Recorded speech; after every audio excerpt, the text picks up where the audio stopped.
तो उसके कारण क्या हुआ, उसके कारण था school weight is decrease, school weight decrease हो गया 0.2 kg। तो देखो हुआ क्या। सबसे पहले तो ये बताओ ये स्कूल वेट होता क्या है। स्कूल वेट होता है ये जितनी भी वैल्यू का नुकसान हुआ, तो ये एवरेज वेट आया था उनकी एवरेज लेने नुकसान हुआ है। ओवरऑल क्या हुआ है, एक बंदे के आने से 1 kg का नुकसान हुआ है। इसका क्या मतलब है, 1 kg का नुकसान हुआ है कि जितना उसको लेकर आना चाहिए था, जितना उसको लेकर आना चाहिए था वो उससे एक कम लाया है। जितना पूरा है वो ले, ध्यान से सुनो। तो इसका मतलब ओवरऑल एक की कमी आई है। तो एक की कमी कहाँ पर आई होगी, एक की कमी आई होगी क्लास वन के अंदर। क्लास वन के अंदर एक कम लेके आया होगा बंदा। अब यहाँ पर देखते हैं कि ओवरऑल ये जो एक की कमी आई है, ये क्लास वन में कितने स्टूडेंट्स को आई है। ओवरऑल एक की कमी, तो क्लास वन के अंदर 20 स्टूडेंट्स हैं। पर हेड एक का नुकसान हुआ है। पर हेड जो क्लास वन का एवरेज वेट है वो कम हो गया है भाई साहब, पहले जितना था उससे। तो पर हेड एक का नुकसान हुआ है। ओवरऑल 20 स्टूडेंट है तो -1 इंटू 20 का नुकसान हुआ है टोटल है। फिर भी एवरेज चाहिए, ठीक है, 58 kg। उसके ज्वाइन होने के बाद तो 57 kg चाहिए, ठीक है। तो इन्होंने क्या बताया था, ये new student weight 38 kg joined, वो ज्वाइन हो गया है। तो ये जो पुराने वाला वेट था ये 58 kg है, 58 kg। अगर वो ज्वाइन हो गया है तो उसके बाद अब की बार क्लास का एवरेज वेट कितना हो जाएगा, अभी हो जाएगा 57, यानी कि आंसर क्या हो जाएगा, ऑप्शन 5। उसके ज्वाइन होने के बाद तो 57 kg हो जाएगा, उससे पहले 58 kg था। एक बार मैं आपको फिर से ये रिवाइज करा देता हूँ, मतलब कि है क्या इसे। तीन ज्यादा लेकर आ जाए जब कोई फायदा हुआ एक नए बंदे के आने से, तो ये फायदा कितने नंबर को हुआ है। देखो, जब नॉर्मली तो नंबर 23 है, उसने एक नंबर को दोबारा लिख दिया तो नंबर कितने हो गए, नंबर 24 हो गए।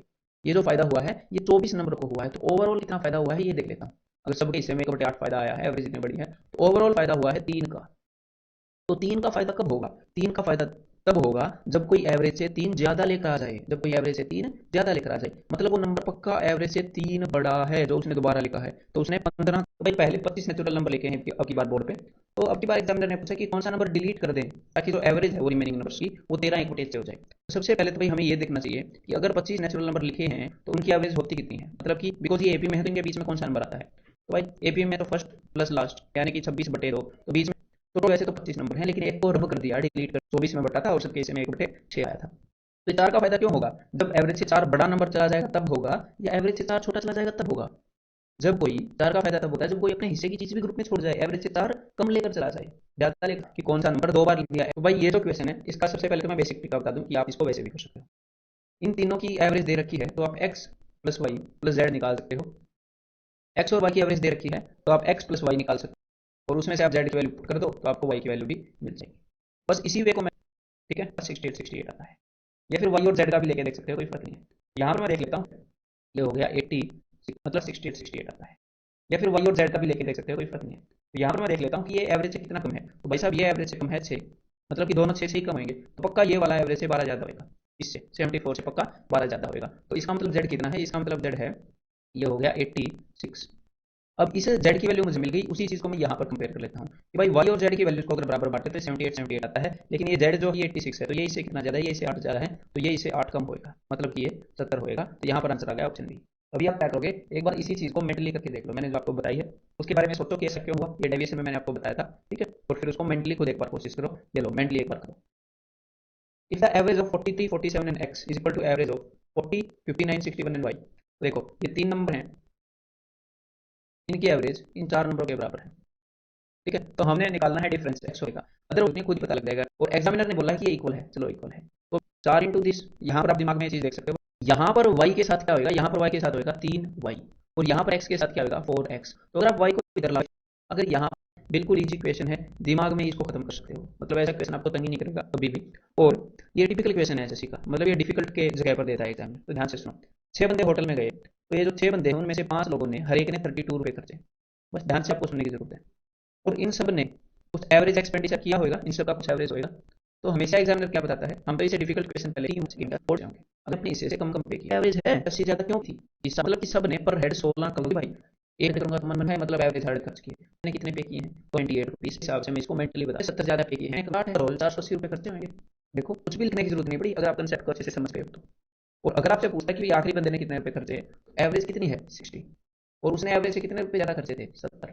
देर वर्ज वाले तरीके से बताऊंगा, लेकिन जो नॉर्मल एवरेज वाला है वो थोड़ा सा, यहाँ पर एग्जामिनर ने ये बोला है भाई 50 बच्चे हैं हॉस्टल में, 10 बच्चे नहीं आगे, तो जो ओवरऑल जो खर्चा है खाने के ऊपर वो 100 रुपये बढ़ गया। यहाँ पर मैं एक दिन की बात कर रहा हूँ पर डे की, तो जो खर्चा है वो 100 रुपये बढ़ गया, लेकिन जो एवरेज है मतलब कि पर हेड हर एक स्टूडेंट के हिस्से में जो खर्चा था वो 1 रुपये घट गया। तो what was the initial expenditure on food per day, पहले ओवरऑल जो खर्चा होता था खाने पर वो कितना हो गया। तो यहाँ पर मैंने मान लिया कि भाई एवरेज एक्सपेंडिचर पहले होता था ए, पहले कितना एवरेज एक्सपेंडिचर होता था ए। तो ओल्ड ओल्ड एक्सपेंडिचर कितना है मेरे को ये बताओ, स्टूडेंट कितने हैं 50, खर्चा कितना है, एवरेज पे। तो पहले खर्चा होता था 50 ए। अब नया खर्चा कितना होता है, देखो अभी स्टूडेंट कितने हैं, 10 और स्टूडेंट आ गए, स्टूडेंट हो गए भाई साहब 50 में से 10 60। तो खर्चा कितना होता है पर हेड, एवरेज एक कम हो गई, एवरेज एक्सपेंडिचर, तो खर्चा होता है A-1। और ये जो ओल्ड खर्चा है इससे ये न्यू खर्चा कितना ज़्यादा है, 100 रुपये ज़्यादा है, देखो यहाँ पर लिखा है।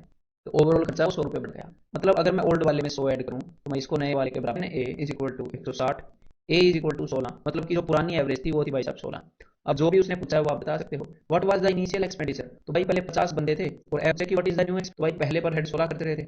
अब एवरेज, अब की बार मैं देखने वाला हूँ कि मैं सोचूंगा मतलब की तो क्या आने से, देखो और इन 10% के आने के कारण जो सबके हिस्से में जो खर्चा आता है वो एक कम हो गया, मतलब कि एक का नुकसान हो गया ऐसे बोल सकते हो, सबके हिस्से में जो चीज़ आती थी उससे एक कम हो गई। तो यहाँ पर स्टूडेंट को कंफ्यूजन क्यों होता है, ऐसे उस सोचे इनके ज्वाइन होने के बाद भी है ना एवरेज कम। तो ऐसा 60 बंदों को हुआ, पहले 50 थे, ये 60 ज्वाइन हो गए, तो सबको एक का नुकसान, सबका जो हिस्से एक्सपेंडिचर एक कम, तो ओवरऑल 60 कम हुआ है एक्सपेंडिचर, ओवरऑल 60 कम हो गया है एक्सपेंडिचर, सबके हिस्से का एक्सपेंडिचर जितना होना चाहिए था उससे। तो ओवरऑल 60 का नुकसान कब होएगा, जब ये नए बंदे आने वाले हैं, ये इनको जितना लाना चाहिए, इनको जितना लाना चाहिए उससे 60 कम लेकर आएंगे। तो ये नए बंदे कितना एक्सपेंडिचर लेकर आए हैं, इनके आने से एक्सपेंडिचर कितना बढ़ा है, इनके आने से 100 रुपये बढ़ा है, 100 रुपये का खर्चा हुआ है।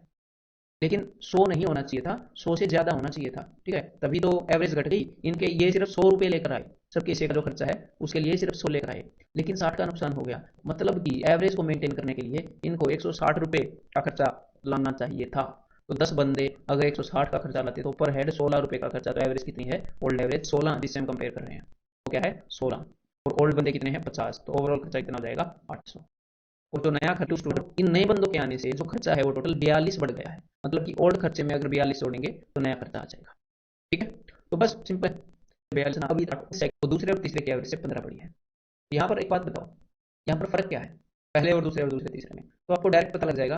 3% 3 को ज़्यादा होता है, मतलब ये जो एक है ना ये 3 से 30 बड़ा है। व्हाट इज दैट, 3 को 8% इज ग्रेटर देन, मतलब पहले और दूसरे की जो एवरेज है वो बड़ी है, इनकी एवरेज प्लस 15, इनकी एवरेज बड़ी है। तो इस एक के होने से, मतलब अगर इस 3 को एक रिप्लेस कर देता है तो एवरेज 15 बढ़ जाती है, एवरेज 15 का फायदा हो जाता है। कितने नंबर्स को, दो नंबर्स को, 15 दूनी 30, दो नंबर्स को फायदा होता है। मतलब ये जो एक है ना ये 3 से 30 बड़ा है। What is the difference between the first and the third number, तो 30 का फर्क है, तो यहाँ पर आंसर क्या हो जाएगा ऑप्शन डी। तो यहाँ पर जनरली स्टूडेंट्स को 15 फील होता है, इसलिए मैंने क्वेश्चन लिया। तो ये मत सोचना कि पहले पर 15 है, पहला दूसरा तीसरा और चौथा। तो पहले दो नंबर की एवरेज कितनी है 7। The average of the middle two, तो बीच वाले दो की एवरेज कितनी है, the average of first and second, first and last. तो अब ध्यान से देखना, पहले मैं इसको बिल्कुल अच्छे से एक्सप्लेन करूंगा, उसके बाद इसका छोटा वर्जन भी बता दूंगा। देखो दो नंबर और 16.8 अंदर 3 + 4 है, और इसमें से मैं अगर 4.6 घटा दूं तो ये किसका सम है, तो 4.6 इन दोनों का सम है। तो सिंपल सी बात है, ऊपर वाले दोनों को जोड़ूं और नीचे वाले को घटा दूं तो मेरे पास क्या आ जाएगा, तो मेरे पास आ जाएगा सम इनका पहले और चौथे का। तो भाई इसको एक बार घटा देते हैं, तो ये हो गया 30.8 ऊपर वाले दोनों, और नीचे वाला हो गया 4.6, से डिवाइड कर रहा हूँ तो एवरेज आ जाएगी 13.1, यानी कि ऑप्शन सी। तो ये सम निकालोगे, चीज घटाओगे, तो सिंपली इन दोनों को जोड़कर 8 और 7 15.4 अप्लाई कर देना। यहाँ पर मैंने एवरेज पूछी है, there are 4 numbers, the average, हमारे सामने 4 नंबर हैं, एक से पहले एवरेज है तो यही बना चुके हैं। अब मेरे क्या देखो नंबर को, जब उसकी किसी भी एक नंबर का अगर दूसरा रहेगा तो एक बार उसने एवरेज निकली, लेकिन कहीं अगर उसने हर एक सबका जितना भी दो इनको जोड़ दिया एवरेज चारों के बाई 30 41 4 इन सब का सम। तो अब हमारे सबको जोड़कर 2/3 गुना क्या, इन सब का सम। तो ये जो 126 है ये क्या है, ये 3/2 गुना है, 3/2 टाइम्स है किसका, इनके सम का। तो इसको मैंने 2/3 टाइम्स कर सबको जोड़कर 2/3 गुना करके 4 से भाग करना था। लेकिन आपके दिमाग में ये कैसे आता, टेंशन मत लो, आगे से जब भी ऐसे क्वेश्चन आएंगे, अभी आगे से सबको 4 और ये दोनों हो जाएंगे 124, और उसके बाद देख लेते हैं कि ये पॉइंट कितने, तो 1 2 3 4, 4 बार 0.5 मतलब कि 2, तो यहाँ पर टोटल आ गया 126 इन सब का सम। तो ये जो 126 है ये क्या है, ये 3/2 गुना है, 3/2 टाइम्स है किसका, इन सम का। तो इसको मैंने 2/3 टाइम्स कर दिया, तो अब हमारे पास आ गया ABCD का सम। तो हमें निकालनी है एवरेज, तो इसको 4 से डिवाइड कर दो, बस खत्म हुआ आपका काम, बस इतना ही करना था। इन सबको जो दिमाग में है, ग्रुप ऑफ 4 ऑफ देम, तो हुआ क्या है, हमारे सामने 5 फ्रेंड हैं, देखो और बाकी जो है ये नहीं है, एक बार ये नहीं है, एक बार ये नहीं है, तो टोटल मैं क्या की उम्र का सम आ जाएगा मेरे पास। तो चलो जोड़ देते हैं, उसमें कुछ बड़ी बाकी बाकी 100 है, तो 4 और 8 12 और 6 18 और 2 20, ये जो भी का सम है उसका 4 गुना उसने ले लिया, तो इसको मैं 4 से डिवाइड कर रहा हूँ, 4 कम 4 4 6 24 4 5 20, मतलब कि सबका सम है 165, ठीक है। अब उसने क्या बोला है, देखो पढ़ते हैं वो चाह क्या है, यहाँ पर आपका जस्ट अंडरस्टैंडिंग को चेक कर रहा है। देखो the age of the youngest of them, उसमें सबसे छोटे की उम्र, एक बात बताऊं मेरे को, उसने 4 4 बंदों का ग्रुप ले रखा है, 4 4 बंदों का। तो मान लो इनमें से ये बंदा सबसे छोटा है, मान लो, तो जिस ग्रुप के अंदर उसने सबसे छोटे बंदे को एक्सक्लूड किया, सबसे छोटे बंदे को उसने निकाल दिया होगा, तो उस ग्रुप की जो एज का सम आया है वो सबसे बड़ा आया होगा, क्योंकि सबसे छोटे बंदे को नेगलेक्ट किया है। अगर ई की बजाय वो डी को निकाल देता, ई की बजाय अगर मान लो एक ग्रुप है जिसके अंदर ई शामिल है और डी नहीं है, तो उस ग्रुप के अंदर वो ग्रुप जो है वो सबसे बड़े वाला ग्रुप नहीं होगा। तो ये सम हो, तो इसके अंदर सबसे यंगेस्ट मेंबर को छोड़कर, सबसे छोटे बंदे को छोड़कर बाकी सबकी एज का सम है। इसमें से मैं 42 घटा दूंगा क्योंकि मेरे पास बाकी सभी की कसम तो है, उसमें से एक ग्रुप ऐसा है जिसमें से इंडेक्स नहीं है, तो बस तो 5 में से 2 गए 3, ये जो सबसे बड़े वाला जहाँ पर सबसे बड़ी वैल्यू है, इसका मतलब मैक्सिमम पॉसिबल वैल्यू कब हो सकती है, जो सबसे कम उम्र वाले को निकाल रखा और बाकी जो सबसे बड़े होगा, क्योंकि मेरे पास है भाई साहब ऑप्शन सी 23। ठीक है, तो इसको भी एक बार बैठ के विजुलाइज करो, ब्रेनस्टॉर्मिंग करो क्या और इसके सिमिलर पिछले क्वेश्चन आपके सोचने की ज्यादा जरूरत है। ठीक है, मैंने तो समझा दिया, सोचो टोटल नंबर है अलग अलग, सेम नहीं है।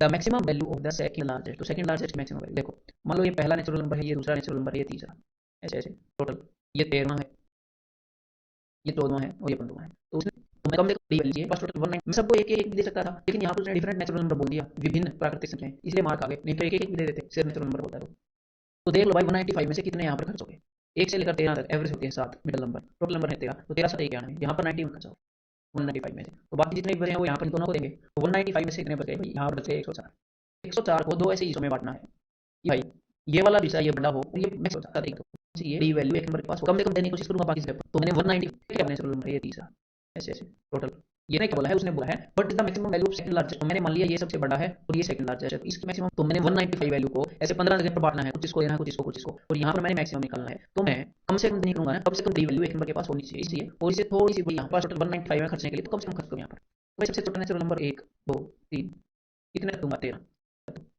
ठीक है यहाँ पर 104 को दो ऐसे हिस्सों में बांट, ऐसे भी कर सकते हो, इसको 2 दे दो, इसको 102, ना ना ना, इसको मैं बावन बावन, लेकिन इसको बड़ा कहाँ है, तो बस अब इस बावन में से एक नंबर छीनो, यहाँ पर हो गया 51 और यहाँ पर एक नंबर दे दो, यहाँ पर हो गया 53, तो सेकंड लार्जेस्ट नंबर की जो वैल्यू होगी वो हो जाएगी ऑप्शन सी 51, ऐसे बता दिया। और ये बेसिक वाला भी बेस्ट करते हैं, उसके ऐसे देखते हैं कि भाई सबकी एवरेज 7 होगा, तो एवरेज से यहाँ पर अगर ये एवरेज से 78 कम है तो ये एवरेज से 78 ज्यादा होंगे, और हमने 78 को इस से बढ़ना है कि ये बड़ा हो ये वाला और ये इसे थोड़ा सा छोटा हो, तो 78 को दो हिस्से में बांटो, 36 और 36 है ना, नहीं सॉरी 39 और 39, और फिर क्या करोगे एक नंबर को थोड़ा सा बड़ा करना है, तो 39 में से एक कम करो 38 और यहाँ पर चल जाएगा एक इसको दे दो 40, तो ये एवरेज 38 बड़ा है और ये 40 बड़ा है, तो 13 में 38 जोड़ो 51 और अगर ये निकालना है तो 53।